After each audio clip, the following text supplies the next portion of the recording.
What's up, ladies and gentlemen? This is Bill Mack here, and I'm here once again for your weekly TNA wrap-up.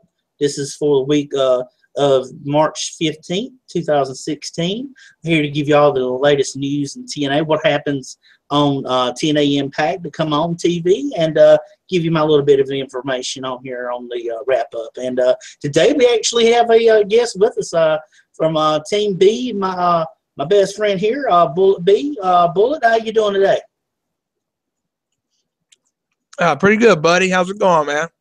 Congrats on your TNA review show. Yeah, TNA man. wrap. I appreciate it. I've been trying to do a little something different, you know, and I figured TNA is kind of the what's left of WCW trash, and that nobody really does a TNA wrap-up show, and so I figured I would do one, man. I watched TNA back from the years and stuff growing up, you know, and watching them when they used to be weekly pay-per-views, and then it was on Fox Sports Net, and then it was on Spike, and I mean, all these places they've been around now, you know, and for 13 or 14 years, which they've struggled to hold along. But I know that really they're down in the dumps right now, and the ratings are really trash or whatnot. But you know, I just figured, why not try to do a wrap-up show of it, a little extra something what I do on my page. I know we do our Team B thing together, and when we do a wrestling, but this kind of is a little separate. This is like TNA, and really nobody really talks too much about TNA, and I can understand why. But I figured, you know, it would be a great little adventure. We'll see how it goes, and doing my show. So I'm gonna try to have it on every single week, recapping the past episode of TNA, you know, and give my opinions on it and what I think of it. So I just hope everyone might be collector videos one day. These TNA wrap up, there might be collector's editions one day. So go for it. I know, man. Everybody's saying they're going to shut down, and you know, dude, it's just even the fact that if they just can stay afloat, man. They were in LA and New York the last few weeks trying to get investors to potentially buy them. And, you know, to me, it all boils down, and what you and I have talked about this before, is I would just really like if they were to basically just get into where they can have the right people in the right direction of it. They've got the talent to do it. I mean, they got some great characters and stuff, but their TV deal is really bogus. Their creative is really bogus. If they could just get the right person in there that could really drive this, and you and I talked about this, and I know they've already had different ones. They've tried Russo in there. They've tried Bischoff in there, Hulk Hogan in there. Those are the wrong set of guys. To me, if Bischoff is so caught up with Hogan that if Hogan wasn't tied in, I really think Bischoff could do some good, because if he left Hogan, all those older guys out, and establish who they have there while they're there, they could actually do better. They don't have to do astronomical, but they could at least be something where somebody could say, well, yeah, I'll watch TNA tonight. You know, whereas people that really catch like I do, sometimes you just have to catch results because I don't have the channel, you know, and I have to watch it through stream to watch it because the channel's just not my area, and that's just a poor programming. I mean, TNA has tried their best, but if they can just get that right direction in on what they're going to do, to me, I feel like they can be able to go further than what they are. So I'm hoping they can get some investors in, get some people that can see the potential of the talent, but and see that it can go places and be willing to do it. But they've just got so much money, so few money, the talent. Like I said, you've seen all these guys leave TNA. You know, you could get talent out there, and young talent and established talent. It doesn't necessarily have to be grade A. You don't have to go and pick up, okay, let's go to the WWE graveyard and see who we can pick up and throw in the basket. Hey, you don't have to do that with TNA. They got the young guys. I mean, like like Eli Drake, man. Eli Drake reminds me of a young Rock, because he's got that swagger about him. He's got that look. And I saw him talk.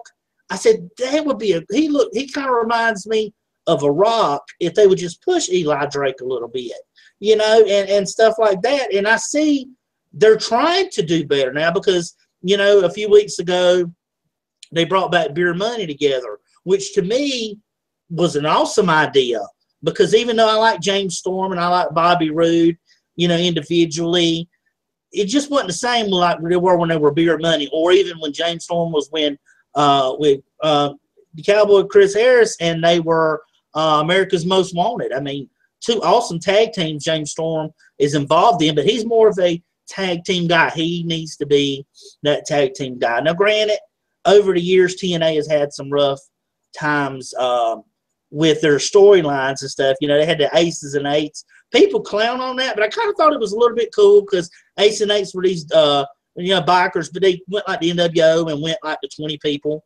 and you just can't have that much. But I don't want to ramble too much in here. But this week's Impact, this past Impact was an eventful one, as we actually have a title change happen on the show, you know, which was pretty good. But we start off TNA, as we know, as Matt Hardy comes down to the ring, as always, with his wife, Rebby Sky, and their kid. And, you know, Matt's the TNA heavyweight champion, you know, and he's strutting down to the crowd because he's a bad guy now, you know, how they hear that bad guy swagger down. And he notices that he goes and he stands in the ring, and we see that Jeff Hardy is back. You know, Jeff Hardy was hurt after taking a pile driver from Eric Young a few weeks back, you know, and he was like, "Oh, Jeff, I'm sorry I wasn't there to help you. I'm just so sorry I couldn't be there for you. I just really wish that I could do whatever I could to do it." And, you know, man, it was just a terrible, terrible thing to see, you know. But Jeff Hardy did come back, folks, and, you know, he came back, and his TNA show, he came out to the ring, and he had his purple green paint on as he did, and, you know, whatnot. And Eric Young happened to be out there. And to me, it just seemed like Eric Young has been through so many different heel and face turns. You don't know what he is. But he is. Eric Young is the King of the Mountain champion, was what Jeff Jarrett created back when TNA tried to do this whole Global Force Wrestling invasion angle that they did. But he is now the King of the Ring champion. And, you know, he's upset because Jeff Hardy's back and all. And he's like, "Why is he getting all the chances? I'm going to hurt him. You put him in a match against me, you're going to regret doing it." And he's talking all in the back to Dixie and whatnot, and he's just all upset. So then we have, apparently this leads to a match, in which it was a pretty decent match, you know, a good 10-minute match, and with Jeff Hardy basically, you know, in the end was going to come out, and you know, I like the back and forth they were showing with it, and the fact that Jeff Hardy, you know, is still likes taking his spots. He did quite a few spots on the outside, the ring on to Eric Young, and I thought it was pretty good to see that Jeff, after all these years, even back from the Attitude Era, is still doing these high-flying moves. But, you know, it was a good back and forth match, and what happened is that Dixie had told them at the start of the match and told him, look, you know, she was upset at Eric because Eric was running his mouth. And so what happened was Dixie comes out and she says, "All right, whichever one wins this match is going to go to the main event of tonight." And they're going to be in the main event match, which is the title match between Matt Hardy and EC3. So you see her, really? EC3 is going to against her, which I love EC3. EC3 is a good TNA, which he's not, you know, he came from WWE like Tough Enough or something like that. It was one of them lower tiered things, but he didn't work out. But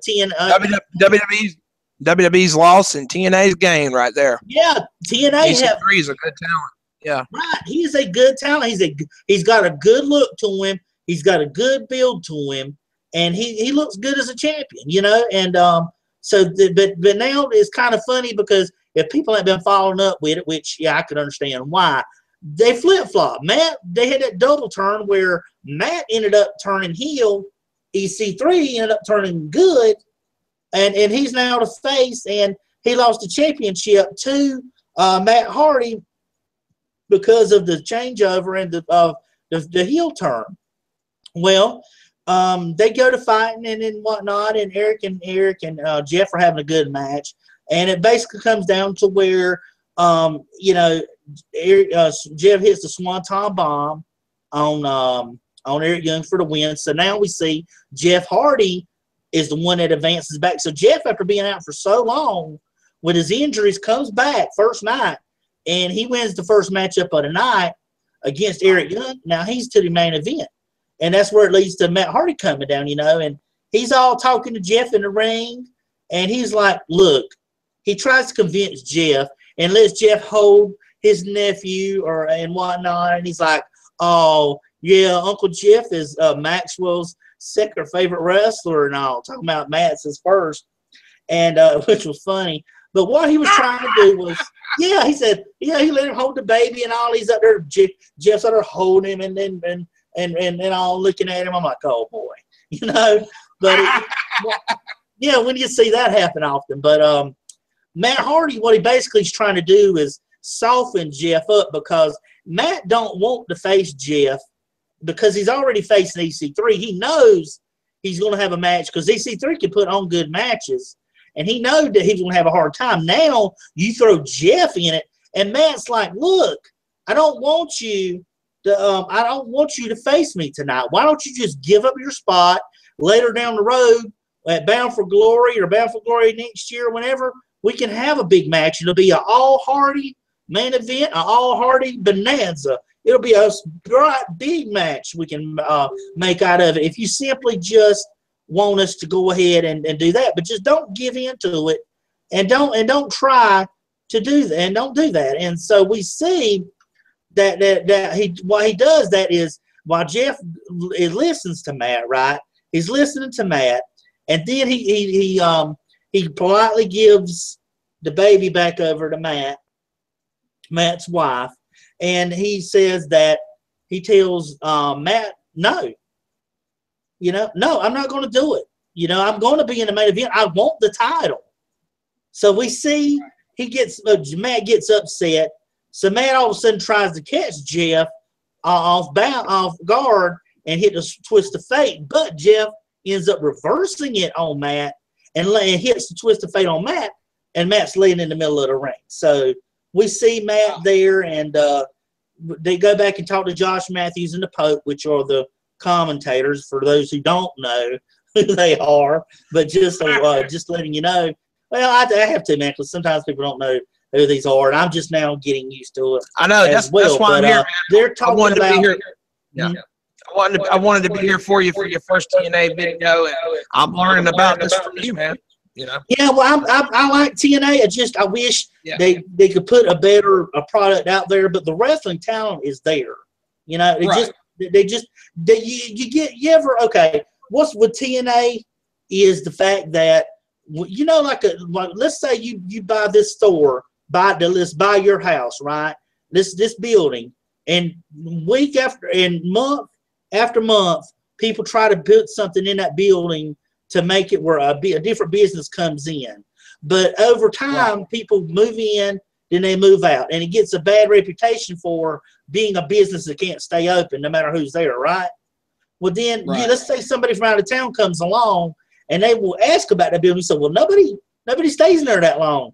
You kind of getting it. It's kind of gotten a bad rap for what's happened in the past. So you have to try something different to make it appealing to someone. Say, well, at least give me a chance. Let me try and see if I can do it. I know other people couldn't do it, but let me try. That's what TNA needs to have, is someone in there to try to do that. So the fans that they lost, which were a lot, which, like I said, was whenever the spike, at least they did over 1 million, 2 million people.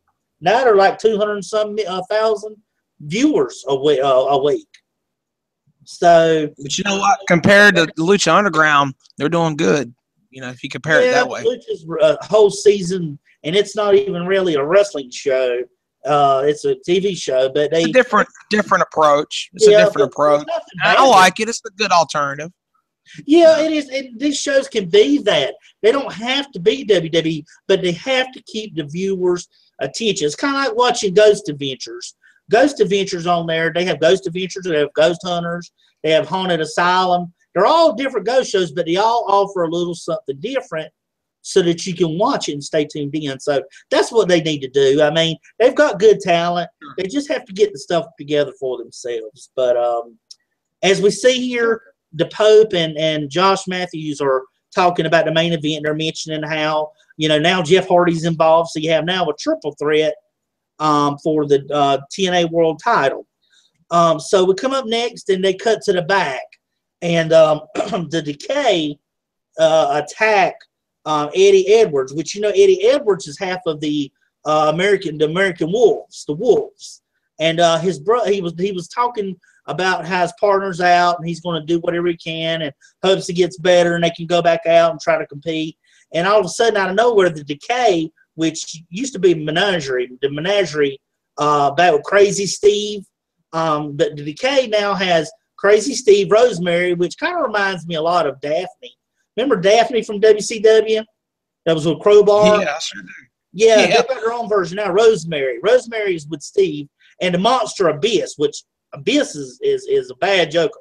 Abyss is real bad. But Abyss is they all attack Eddie Edwards and leave him laying in the back. Well, we come back from commercial, we see the Miracle, Mike Bennett with Maria. You remember Maria Kanellis, the beautiful brown-haired girl that you used to do with the Divas a few years back.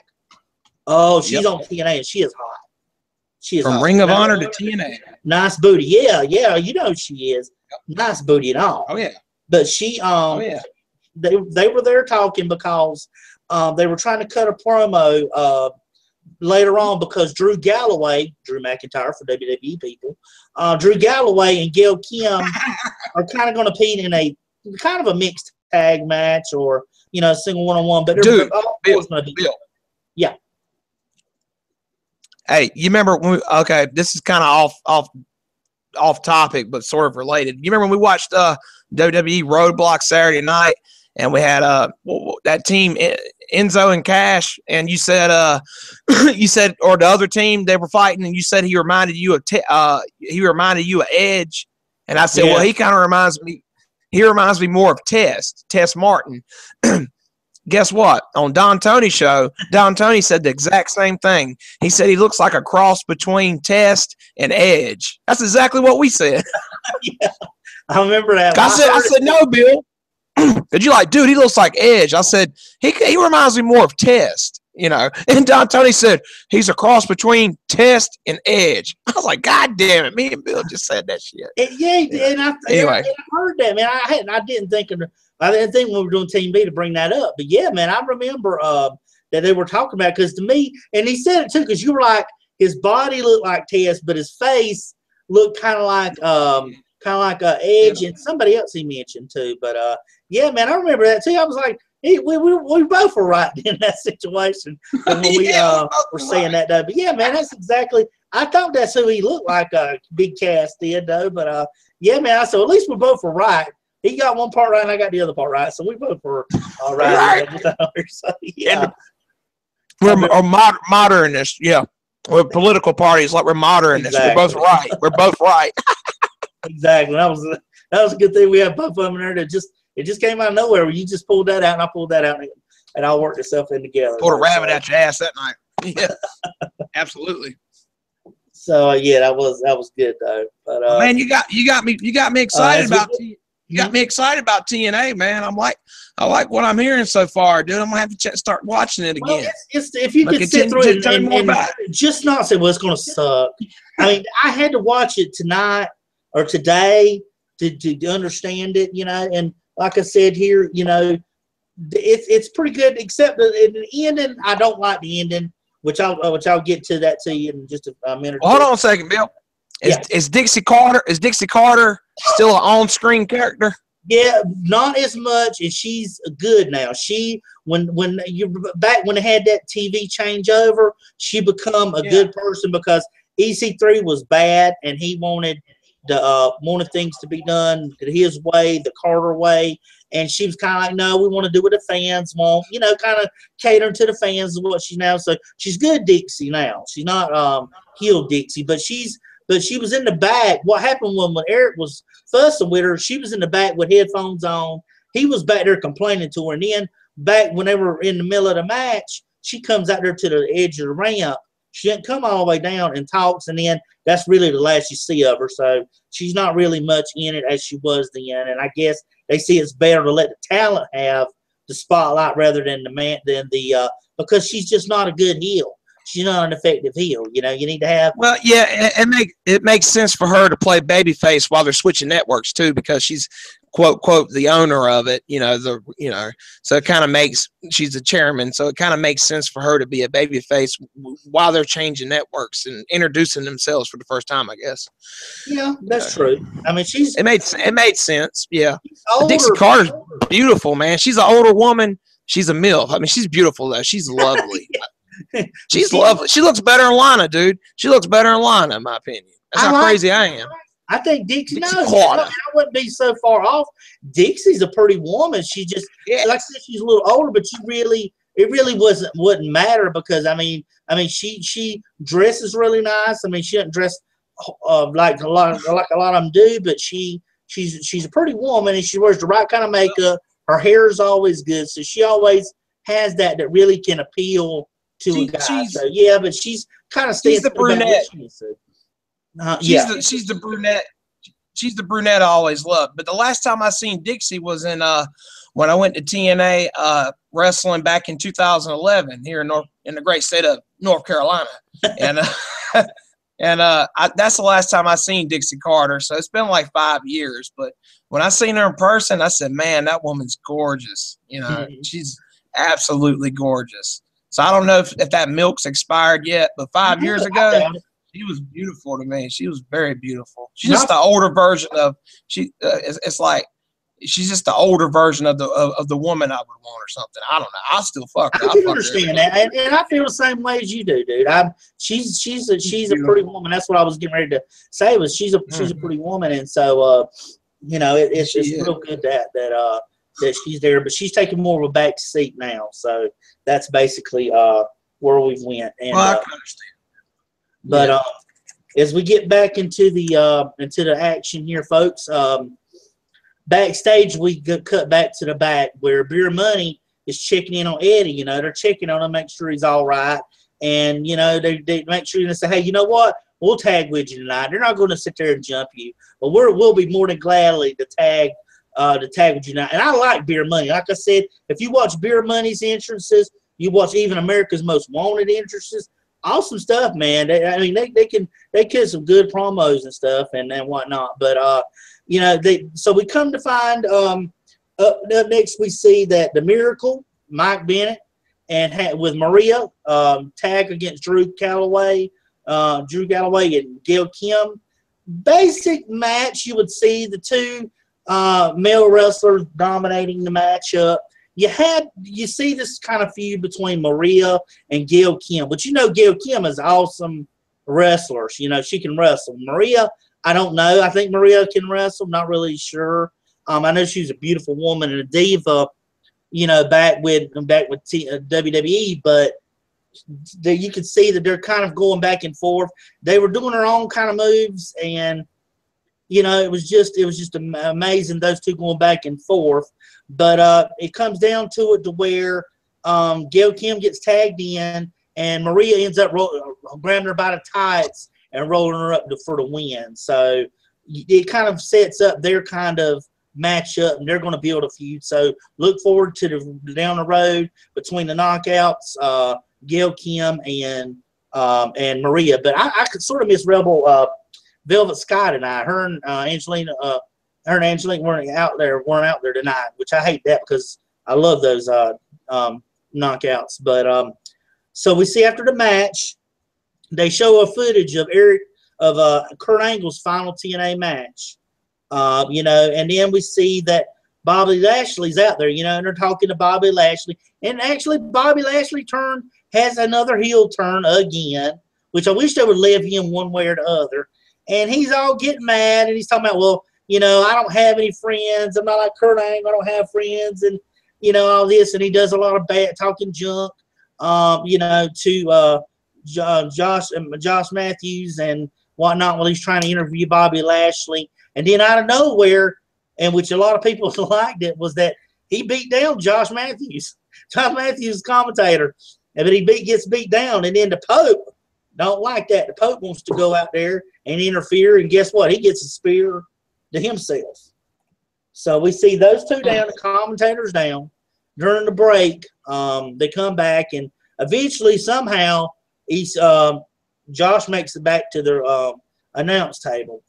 But we come back and see EC3 is talking to Matt Hardy or Jeff Hardy in the backstage, and he's like, I'm glad I see this this new EC3. He wants to fight. He wants to earn and claw and do whatever he can. He says, I'm glad the old EC3 is gone, and whatnot. And they're talking about the matchup and about Matt and stuff. And Matt tells him, no matter what he feels about Matt, he said he's also here to win the title. He wants to win the title. He wants to have the TNA gold in his hands, and that's all what he's out for that night.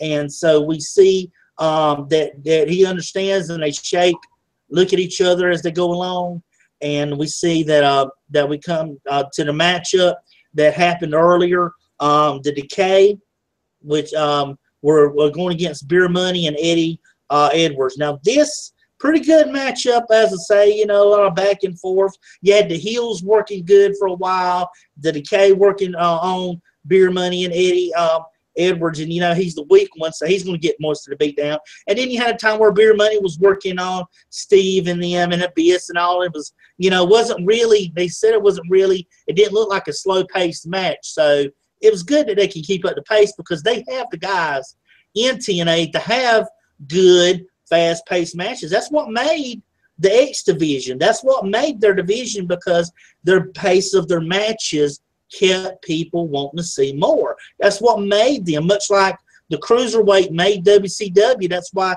WWE tried to incorporate it into them. It's something that they hadn't tapped into, but it works for TNA. It worked for them for so many years. That's why you see people like AJ Styles, Christopher Daniels, Kazarian, Elliot Skipper, all these guys that come out of TNA, Jerry Lynn, you had all these guys coming in X division that fought and really were high-risk maneuvers and fought like that. That's what really they had that six-sided ring was for, that particular thing. So I enjoyed, I enjoyed the match pretty good.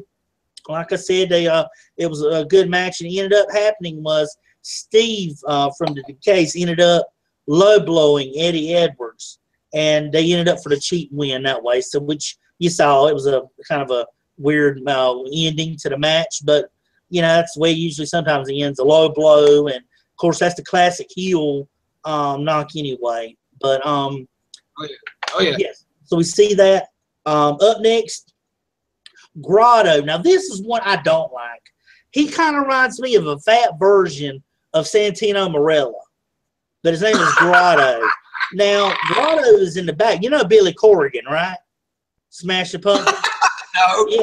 No. Yeah. That's not to make sure the fans know. Remember who you are. It's been so long. Grotto is in the back talking to Billy Corrigan, which is now one of the lead guys in the creative of TNA, about Eli Drake. And, he's fussing with him because of the situation a while back when they had the Feast or Fired pay-per-view or show or whatever you want to call it, which we'll get into that in a little bit. Also something else involved from the Feast or Fired, which we'll talk about that. So he's fussing with him in the back, and then they cut to Matt. Now Matt is so mad. Matt Hardy in the back is so mad at Dixie. Oh, he don't like that triple threat. Oh, he don't like this, that, and the other. He shouldn't have to do it, and he just don't want it to happen. But then Dixie says, well, you're going to have it, you're going to like it. And Matt says, well, I could just get myself disqualified. Oh, she said, oh, no, you can't, because this match is going to be a no DQ, no count out match. So you can't just get counted out, and you just can't disqualify yourself, because there's no disqualification in this match. You're going to win or you're going to lose, but there's not going to be no DQs. You can't DQ yourself. So just how much that he loves. So as we see now, Billy Corrigan is there. Billy Corrigan finally decides that between to solve this problem Grotto has, because Grotto seems to think that when he had the Feast or Fired briefcase, he got the one that said fired in it. So they thought he was supposed to be fired, but they showed footage that Eli Drake may have done something with the briefcase. So now it's kind of a, what should we do? Should we fire Grotto or should we keep him? So they ended up, Billy Corgan says, you're going to have a ladder match. And at the top of that ladder match is a new contract. Now, Grotto, if you get it, you get a new contract with TNA. But if you don't get it, then you lose, then you're gone from TNA. So they're going back and forth in the match. And then they're going, Eli Drake, like I said, Eli Drake's a good worker. He can do good promo work. You should listen to him when you get a chance, man. If you want to look at these any of these TNA guys up, is look at Eli Drake. He's good. He sounds kind of reminds me of The Rock a little bit. But dude, you got me very excited about TNA, man. If nothing else, I'm gonna tune into your show every week. You know, I just wanted to be here for your first show because I'm like Hogan, still in spotlight. No, I'm just playing. I wanted to be here for you because I consider you my best friend, and I wanted to be here for your first show. But if I don't watch TNA, I'm definitely gonna watch the TNA review by Bill Mack. Definitely. Well, it's pretty damn good. For what I hear so far is pretty damn good, man. Well, if you want to watch, like I said, and I appreciate that, man. I'm your support group. I'm your support group, like Black Lives Matter. I'm Bill Mack Matters support group. Mack Matters. I appreciate it, man. And anytime you want to be on, I'd be more than glad to have you on, man. So anytime you want to come on to the wrap up, you're more than welcome to. Absolutely. I'm the professor, Mike Tenay. I don't keep up the storylines, but I know some facts about some of the guys.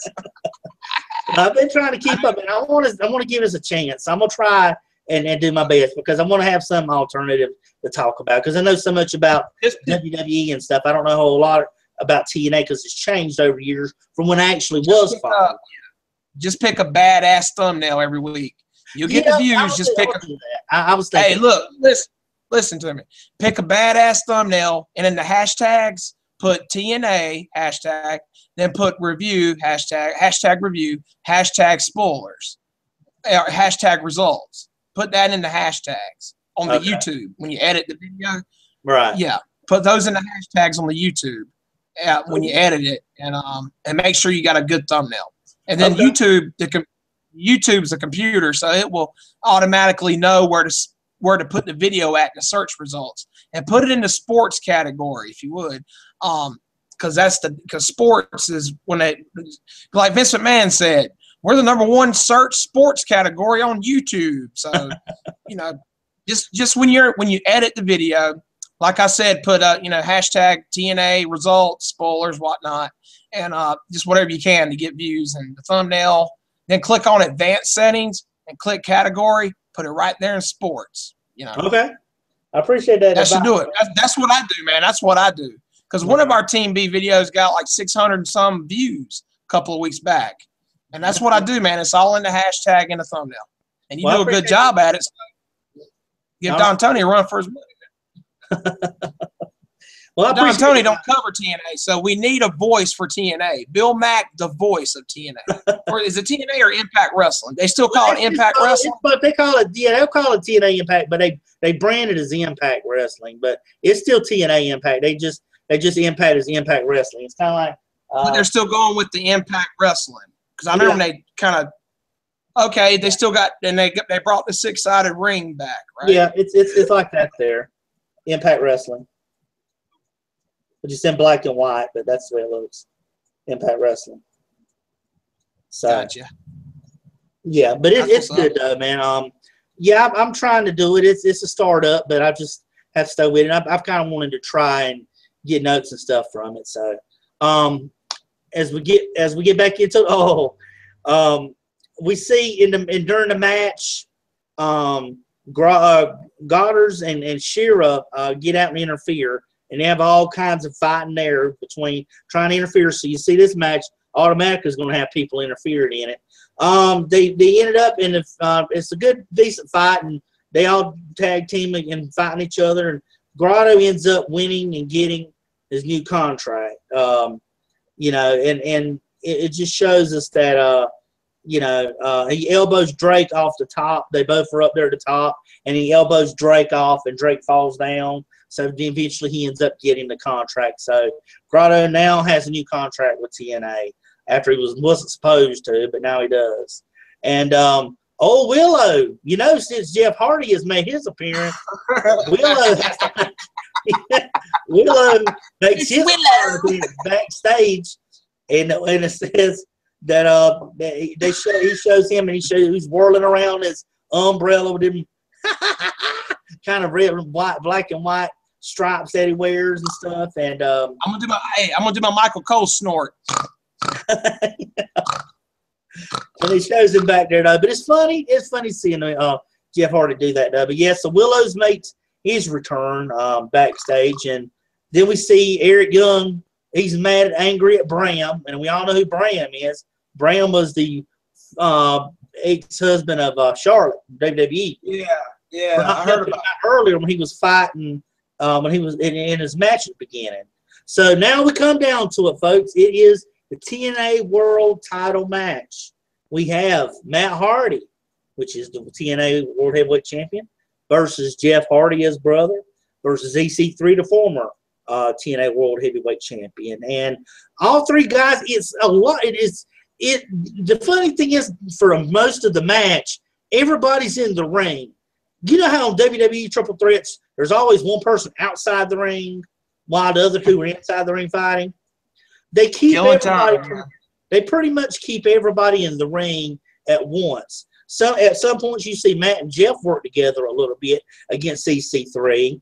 Then at some points you see EC3 and Jeff work on Matt some of the time. Then you see Matt work on Jeff some of the time. It was a good match where they tried to evenly spread out the action and stuff. And what happens is, but here's the part that I told you that was going to happen. Now here's these run-ins, because now, remember, Dixie said earlier on that there's no DQ and there's no count-out. So by then, Tyrus, and Spud, which, you know, Spud has turned bad again, they run in, and EC3 ends up taking them both out, which is good. The Miracle Mike Bennett, he does a run-in, but he ends up jumping on EC3 and beating him down with chair shots. So we see now that once Jeff is out, from EC, and EC3 is out, Matt Hardy is the only one left. And he got on there and said that, you know, he was going to leave out as champion. So, but before he goes to leave, we have the music hits. People are wondering who it is. And so Drew Galloway comes in. Drew Galloway has decided to cash in his Feast or Fire briefcase for the World Heavyweight title. So kind of like the Money in the Bank situation. So Drew Galloway ends up pinning and defeating Matt Hardy and wins the World Heavyweight title. So we see now Drew Galloway is now the TNA World Heavyweight Champion. And he goes out and celebrates into the crowd and fans, which he always does whenever he wins. He kind of likes bringing the crowd into it. And that's what I like about Drew is when you celebrate with the fans like DDP used to do. You remember DDP would always go into the fans because he was WCW's People's Champion. So he would always go into the crowd and stuff. Well, Galloway's the same way. He always celebrates with the fans. And he said he stands up for the fans. He wants to give what the fans want to watch, and he wants to fight and wrestle. So he ends up, and the show goes off the air with him with the title. So he's real happy about it and whatnot. And, you know, it was a pretty decent show. So wrapping it up there. But I thought overall it was a pretty decent show. You just have to be willing to look at it and give it a chance. If you, like I said before, if you watch it, if you don't like it, that's fine. Storylines, but, you know, even I think it was either Don Turner or one of them said that somebody said TNA was pretty decent in the chat room. Well, it was, but if you've already got this negative opinion because it's been trash over a period of time, nobody's really going to take you seriously when you say it was actually getting good. But to me, the product is getting a little bit better, but the numbers aren't showing it because it's the whole right mixture of it to being successful isn't there. It's kind of like if you want to make a cake, you've got to have eggs. If you leave out the eggs are missing. No matter how well the cake is made, it's just not going to turn out right. And right now, TNA is missing quite a bit of stuff. But if they can get the right ingredients together, they can actually pull themselves out of it. I haven't lost faith in them, but they've got to do something here by either getting a better TV channel, like going to WGN or something where it's a superstation and it's offered in more you know, is nationwide like TBS is, and do that, they would do fine. But just being on Pop TV ain't helping them whatsoever because it's not broadcast out. So I'm trying to give it a chance. And like I said, you know, I once again, Bullet, I appreciate you coming by and being a guest on my show, my very first TNA wrap-up. But I look forward to coming by each week and giving thoughts of the previous week and any kind of TNA news. I'm trying to give that out there. You know, folks, it's on my channel. If you like and you want to see more, subscribe to me. You know, I'm trying to do these things and give those people that do like TNA, at least give them a chance and give their own show. So I just look forward to doing this each week and try to bring the best of news and whatnot. So once again, I do appreciate you stopping by. Yeah, I had to watch your first show, man. I wanted to see it live and in person, man. I really enjoyed it. I'm going to stay tuned every week. Ladies and gentlemen, give this man a subscribe. Follow him. He does great work, great videos. And, you know, I had to get in here and watch it live, man, front row. See what's up. Well, I appreciate it, man. Like I said, you know, always, folks, tune in to Bullet B Station. He's a featured channel on my page. He's got some awesome videos. We do Team B. He has so many different topic videos. His BYS Brandon's YouTube show. He has Going Great, which is 45 episodes plus, going strong. A lot of views, music. He's got it all on his page. Big Frank Sinatra guy, you know, big guy.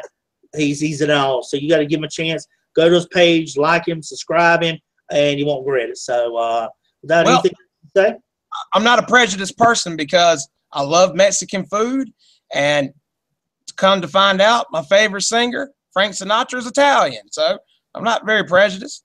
There you go. Give him a thumbs up for that too. Nothing else. The man's not prejudiced.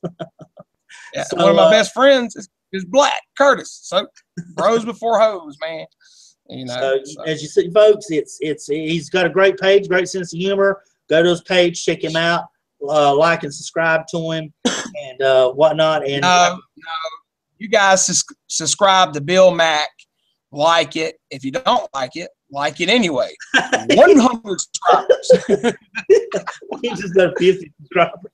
150 strong, going towards that 50 number, folks. But anyway, I appreciate everyone tuning in. Initial show. I look forward to doing more shows to you. Check us out. I'm also Team B with Bullet B. We have our shows, WWE Weekly, and check us out. So without anything else, Bullet B, this is Bill Mack, TNA Wrap-Up for March 15th, 2016, and I am signing off.